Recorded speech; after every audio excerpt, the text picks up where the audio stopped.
In this tutorial, I am going to show you how to hide your real name on PS5. So make sure to watch till the end so you do not miss any important steps.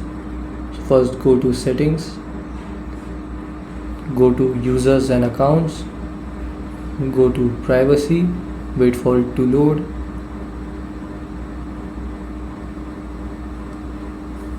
Go to view and customize your privacy settings.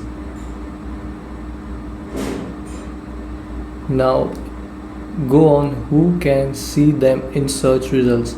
So press X here, and when you select no one, so no one will be able to see your real name and profile picture in search results. Now to hide within games, go here, select it and select no one. Now who can see them as friend suggestions, so here you can also select no one, and in here who can see them in your close friends list of friends. From here you can choose close friends only. You can also hide your information, so go here, you can see your friends, so you can also hide your friends here, and you can also edit your profile name from here, your name, online ID, profile picture, avatar and other things.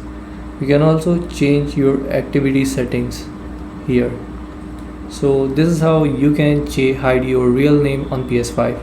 Thanks for watching.